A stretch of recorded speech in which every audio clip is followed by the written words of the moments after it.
Snow was coming down so hard it erased the road, the sky, and almost hope itself. 10 bikers, hardened by miles and engines, thought that night might be their last. Then one porch light flicked on in the distance, and a single decision by an elderly woman turned an ordinary winter night into a legend people still talk about. If stories of unexpected kindness, powerful twists, and humanity at its best move you, hit the subscribe button now and become part of this community, because stories like this remind us why goodness still matters. The snowstorm did not arrive with drama at first. It crept in quietly, the way the most dangerous things often do, with a softening of the air and a hush that settled over the highway. Helen Parker noticed it through her living room window, the way the streetlight outside began to glow in a muted halo. She had lived in this small town in northern Michigan for nearly 60 years, long enough to recognize the early signs of trouble. That night, the weather forecast had mentioned light snow, nothing serious. Forecasts had been wrong before. Helen reached for the old knitted shawl draped over her armchair and wrapped it around her shoulders, a habit born of countless winters spent alone in the same house. The house had once been loud, filled with laughter, muddy boots by the door, and the deep voice of her late husband, Thomas. Tonight, as on most nights for the past 12 years, the house was silent except for the ticking clock and the low hum of the heater. She brewed herself a cup of tea and sat down at the small wooden table near the window. The road outside was usually empty after dark. This town was the kind of place people passed through rather than stopped in. But as Helen raised her cup, she saw something unusual. Headlights. Not one but many, cutting through the snow like thin blades of light. Engines growled, then sputtered. She leaned closer to the glass, squinting. Motorcycles, 10 of them by her count, crawling along the road as if fighting an invisible force. She had not seen bikers pass through in years, especially not at this hour and not in this weather. The motorcycles slowed almost directly in front of her house. One by one, they pulled onto the shoulder, riders struggling to keep their balance as the snow began to fall harder, thicker, angrier. Helen's first instinct was caution. She was an elderly woman living alone. She locked her door out of habit every night. But as she watched, she saw one of the riders dismount and nearly collapse, another rushing to grab his arm. They were freezing. She could see it even from inside, the stiff movements, the trembling hands trying to unclip helmets. The storm was escalating far beyond what anyone had planned for. Helen felt that old familiar pull in her chest, the one that had guided her all her life. It was the same feeling she had felt when her children were young and came home soaked from the rain, when neighbors knocked on her door asking for help, when Thomas had said, "We take care of people, Helen, that's just who we are."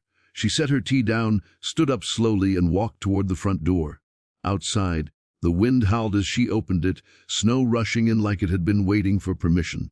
One of the bikers looked up, surprise written all over his frost-reddened face. He was tall, broad-shouldered, with a beard already crusted with ice. For a moment, no one spoke. Then Helen raised her voice, louder than she thought she could. "You boys look like you could use somewhere warm. My house isn't fancy, but it's dry and it's heated." There was hesitation. Years on the road taught people not to trust easily. Another biker stepped forward, a woman in her 30s by the looks of her, her eyes sharp but tired. "Ma'am, we don't want to impose," she said, her words stiff from the cold. "The storm's getting bad fast." Helen smiled, the kind of smile that cut through fear. "You'd be imposing if you tracked snow all over my clean floors," she replied. "Otherwise, you're just guests." That broke the tension. One by one, the bikers accepted. Helmets came off, revealing faces lined with travel and resilience.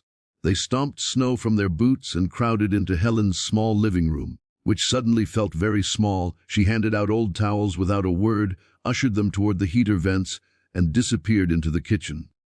The house, quiet for so long, filled with new sounds, coughing, laughter tinged with relief, murmured thanks. Helen moved among them with calm efficiency, putting on a pot of soup she had frozen weeks ago and pulling extra blankets from the hallway closet. They learned her name quickly. She learned theirs in pieces. Mike, a former truck driver. Denise, the woman who had spoken outside, a nurse taking a week off to ride. Carlos, Jonah, Sam, Rick, Alex, Ben, Tom, and young Evan, barely in his 20s, riding with his father for the first time. They were part of a loose, knit riding group headed to a charity event 2 states away. The storm had caught them between towns, cell signals weak, GPS useless. The power flickered once, twice, then steadied. The storm outside intensified, snow piling against the windows, erasing the road entirely. Helen poured soup into mismatched bowls, apologizing for the lack of proper dishes. The bikers didn't care. They ate like people who hadn't felt real warmth in hours, steam rising from the bowls, color slowly returning to their faces. Conversation came easily after that. Mike noticed a framed photo on the wall, a younger Helen standing beside a tall man in a military uniform. "Thomas," she said when he asked. "Army. He loved engines too," she added with a small laugh. "Had a motorcycle before kids came along." The room grew quiet for a beat, respect filling the space like the warmth from the heater. Stories followed, as they always do when strangers are bound by circumstance. Stories of the road, of crashes narrowly avoided, of kindness found in unlikely places. Then came the first twist, a loud knock on the door, sharp and urgent. Everyone froze. Helen felt her heart thump painfully in her chest. Who could be out there now? She motioned for quiet and approached the door. Through the frosted glass, she saw a shadow. When she opened it, a man in a thick parka stumbled forward. Sheriff Collins. She recognized him immediately. He had been a boy in this town when her children were young. "Helen, thank God," he said, snow clinging to his hat. "We're setting up emergency shelters. Roads are closing." We saw the bikes outside and thought. She nodded before he could finish. "They're safe in here," she said. Collins looked past her into the crowded room and raised his eyebrows. "You're housing all of them? In this storm?" Helen met his gaze steadily. "It's what anyone should do." Collins hesitated, then leaned closer, lowering his voice. "We've had reports of thefts along the highway. Someone breaking into vehicles stranded in storms like this. Just be careful." Helen thanked him, closed the door, and leaned against it for a brief moment. Theft. Her mind raced. These bikers were strangers. Good people, she felt sure, but strangers nonetheless. She pushed the thought aside. Fear had never been her guide. She shared the warning with Mike quietly. The bikers exchanged looks. Without discussion, Rick and Sam volunteered to keep watch in shifts. "We've got her back," Rick said simply. Helen felt a lump rise in her throat. The night stretched on. Snow buried the motorcycles until they looked like strange sculptures in Helen's yard. Outside, temperatures dropped dangerously low. Inside, the house glowed with borrowed life. They played cards at the table using an old deck Helen kept for visiting grandchildren. Denise fixed the loose hinge on a cabinet door using a small toolkit she carried. Evan listened wide-eyed to Helen's stories of raising 3 kids in that same house, of canning vegetables and dancing in the kitchen with Thomas to records no one listened to anymore. At around 3 in the morning, the power went out completely. The heater fell silent. Darkness swallowed the room except for the dim glow of Helen's battery-powered lanterns. She apologized again, frustration in her voice. Denise shook her head. "You've already given us more than enough," she said. They gathered closer together in the living room, wrapped in blankets, sharing body heat. Mike started talking about his mother, also a widow living alone. The room softened with nostalgia. Then the second twist arrived, quieter but heavier. Helen suddenly clutched her chest and sank into her chair. Evan noticed first. "Miss Helen?" he asked, panic edging his voice. She waved him off weakly. "Just a bit lightheaded," she said, but the bikers weren't convinced. Denise moved fast, kneeling beside her, checking her pulse with practiced calm. Helen tried to joke, but her words faltered. Denise looked up, eyes serious. "She needs medical attention now." Phones were useless. The storm raged with renewed fury. Sheriff Collins had said emergency services were stretched thin. Panic threatened to unravel the fragile peace of the room. Then Mike stood up. "We're not waiting," he said. "We'll get her help." With coordination born of countless rides together, they prepared. 2 bikers cleared a path through the snow to the largest motorcycle, adapting it with makeshift insulation. Denise bundled Helen carefully, whispering reassurance the whole time. Helen protested weakly, worried about them. "Don't you dare worry about us," Rick said gently. "You took care of us. Now it's our turn." The ride through the storm was brutal. Snow stung faces like needles. The road was barely visible. But they rode as one, headlights cutting a narrow tunnel of light through the chaos. When they reached the hospital miles away, staff rushed Helen inside. Denise stayed with her while the others waited, pacing silent with concern. Hours passed. Dawn crept in unseen behind thick clouds. Finally, a doctor emerged. "She's stable," he said. "Mild heart event caught in time. If she'd waited, it could have been much worse." Relief swept through the group like a wave. Denise squeezed Mike's arm, smiling through tears. When Helen woke later that morning, she expected quiet again, the familiar loneliness. Instead, she heard a sound she hadn't heard in years. Engines.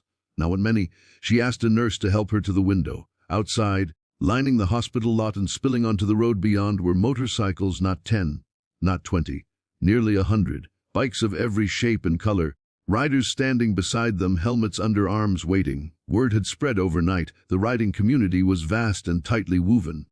Messages had gone out across states. An elderly woman had taken in bikers during a deadly snowstorm and nearly lost her life doing so. Riders rerouted trips, called off work, rode through cleared roads at first light. They came not for spectacle but for gratitude. When Helen was discharged later that day, the bikers formed a corridor for her to walk through, applause breaking the cold air. Some had tears in their eyes. Mike stepped forward with a small box. Inside was a simple metal plaque. It read, "A home is where kindness lives." Beneath it, the date. They escorted her home slowly, carefully. Her once quiet street transformed. Neighbors came out, astonished. Cameras appeared. But Helen saw none of that. She saw faces. Faces she would never forget. Before the riders left, they cleared her driveway completely, shoveled her walk, and stacked firewood neatly by her door. Someone fixed her porch light. Denise hugged her tight. "You saved us," she said. Helen shook her head. "We saved each other." By afternoon, the road was quiet again. The storm had moved on. But something had changed permanently. Over the following weeks, letters arrived from all over the country. Riders stopped by just to check in. Someone mailed her groceries anonymously. Another left flowers on her porch with a note that simply read, "Thank you for reminding us who we are." Helen never considered herself a hero. She went back to her routines, her tea, her window, her memories. But sometimes in the distance she would hear engines, and she would smile, knowing that a single open door had turned an ordinary night into a legend that traveled farther than any road she'd ever seen. And now, let me ask you, from which part of the country are you watching this story today?